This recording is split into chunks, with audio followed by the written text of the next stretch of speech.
ब्रह्म महिमा आलिक महाब्रह्म महिमा आलिक प्रभु क्षण रक्षा कर प्रभु दयाकर बंधुगण आज महिमा स्वामींकर एक सुंदर कहानी आज आपको शुणेबी।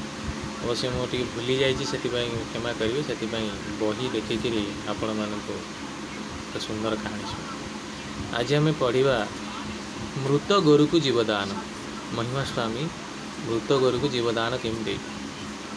गुरु महिमा स्वामी शैल अंचल केते दिन भ्रमण करी पुनश्च बरगड़ ग्राम उपस्थित हेले। से समय से अंचल बसंत रोग अनेक गोरु महिषी नष्ट होता। दैतारी सामंतरा गोटे बड़ दामुड़ी से दिन मृत होता है। से ताहाकु ने गो श्मशान में पकाई गृह को आसी दैतारी गोटे मूल्यवान कर्मठ बलद हराई दुखेर अभिभूत होते। महिमा स्वामी विराजमान होगा मात्रे तांकर दुख छामुरे जणाइले। महिमा स्वामी पचारे तुम्हें पकाई दे आसीथिबा गोरुटी को कई क्षत करना तो?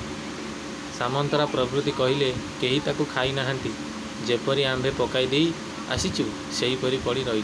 स्वामी प्रकाश कले से गोरुटी बंची चल जाए देखा। यह कही स्वामी गोरु पड़ी स्थान को विराजमान हेले। स्वामी पछरे ग्राम अनेक लोक जाई से स्थान उपस्थित हेले।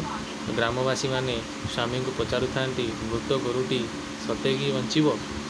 महिमा स्वामी समस्त प्रति एक उत्तर अलेख प्रभु दया कले बंची उठिब। गुरु निकट उपस्थित होई स्वामी तार मस्तक ठारे पुच्छ पर्यंत हस्त लगे आउसी देले। गोरुटी तत्क्षणात चित्कार करी उठी धीरे धीरे निज गोशाल जाई प्रवेश कला। यह दिगे उपस्थित नर नारी विस्मयर अभिभूत होई गुरु महिमा स्वामी धन्य धन्य करने लगिले एवं साष्टांगे शरण मागिले। प्रभु से कल्याण बांछा करी अत्यंत गमन कले। गुरु ब्रह्म महिमा आले देखो एक अल्लेख कहानी। महिमा धर्म 1826 मसीह आरंभ होता है। महिमा स्वामी केते गुड़े कहानी अच्छी बहुत शुणिले आप आश्चर्य हो भावुँ ये कहानी नुहे यहाँ सत्य घटना। से समय महिमा स्वामी मर्त्यमंडल विराजमान करते यही सब कार्यकलाप करते सिद्धित्व ध्यान साधना करी उत्कल प्रदेश में धर्म प्रचार सत्य सनातन महिमा धर्मर प्रचार प्रसार करते। बंधुगण आपण को कहानी किपरि लगिला निश्चित भाव में कमेंट बॉक्स रे लिखिए। गुरु ब्रह्म महिमा आलिक।